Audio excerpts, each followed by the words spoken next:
If you've been following the EV world for a while, you'll know that the Nissan Leaf was a trailblazer. When it launched back in 2010, it wasn't flashy, it wasn't luxurious, but it was the first truly affordable, mass-produced electric car.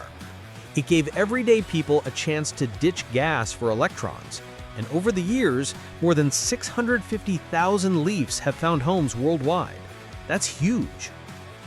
But let's be honest. By the mid-2020s, the Leaf was starting to feel like that once cool gadget sitting in your junk drawer. Range was limited, charging tech lagged behind, and newer rivals were eating its lunch. The second generation hung around, but it just couldn't keep up. Enter the third generation.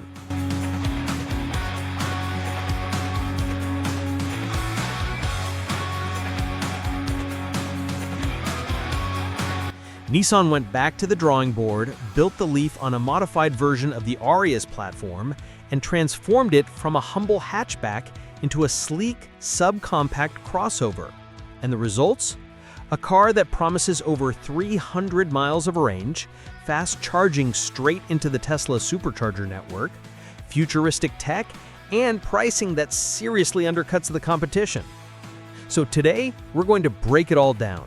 Design, performance, range, charging, interior tech, safety, trims, pricing, and of course, how it stacks up against the competition. By the end, you'll know if the Leaf is officially back in the EV game. First impressions matter, right? And the new Leaf makes a statement. Gone is the bubbly hatchback silhouette that screamed economy car. The 2026 Leaf is now a sleek, aerodynamic, subcompact crossover. Think curving roofline, sharp katana-inspired character lines, and a sloping fastback rear that gives it a more upscale coupe-like vibe. It's wider than before, sits lower to the ground visually, and it just looks grown up. Nissan says they worked hard on aerodynamics, and it shows.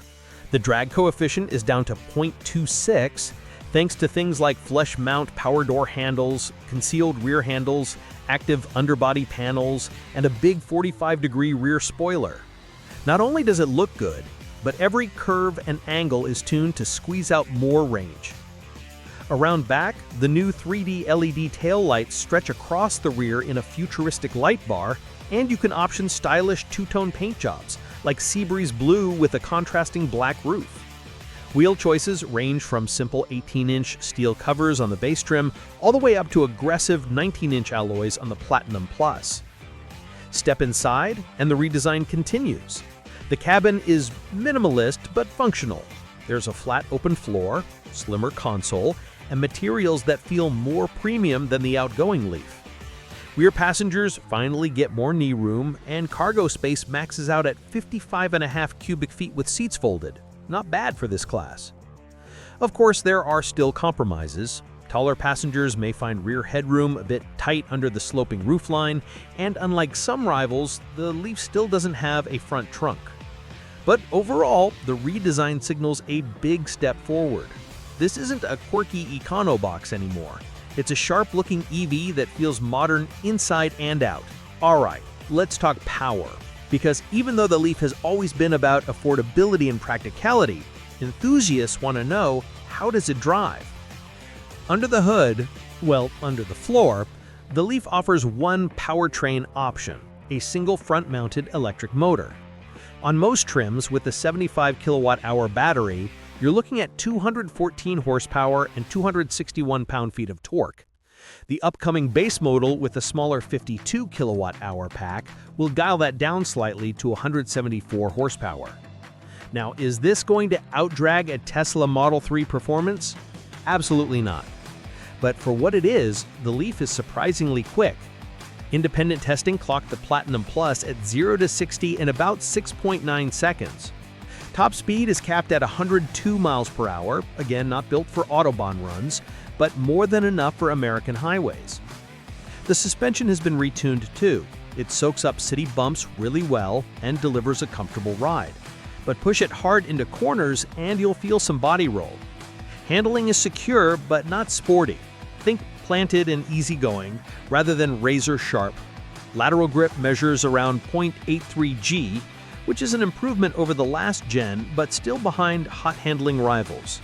The Leaf isn't a performance EV, but it's definitely competent, quick enough for city and highway driving, and way more refined than the Leaf of old. The number one question every EV shopper asks is, what's the range?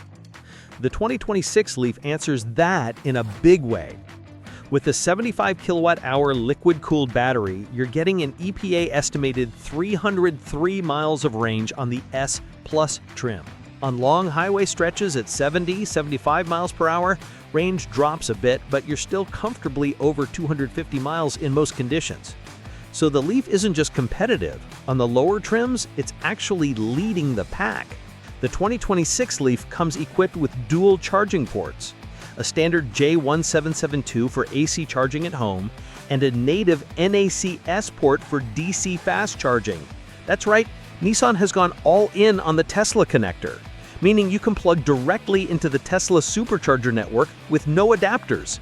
That's over 20,000 stations nationwide instantly available. Step inside and the Leaf finally feels like it's joined the modern EV world.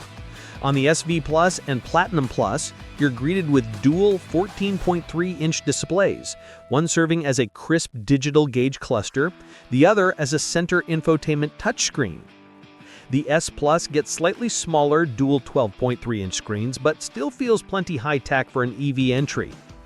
Other interior highlights: a wireless charging pad, multiple USB-C ports, and available Bose Personal Plus audio with 10 speakers, including headrest-mounted speakers for a more immersive experience. While the segment-first dimmable panoramic roof can switch from clear to opaque at the touch of a button.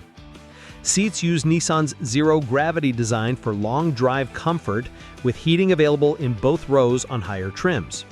One standout is the new Intelligent Around View monitor, basically an HD 360-degree camera system with an invisible hood feature, letting you see what's directly in front of your bumper as if the hood weren't there. Super handy for tight parking or navigating obstacles. Now let's talk money, because this is where the Leaf really stands out. 3 trims will be available at launch in the US. S Plus starts at $29,990 before destination.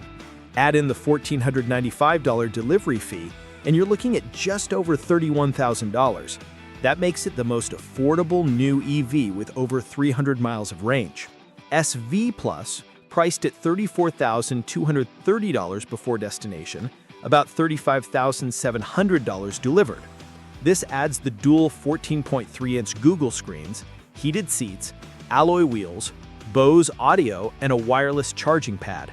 And Platinum Plus tops out at $38,990 before destination, about $40,500 delivered.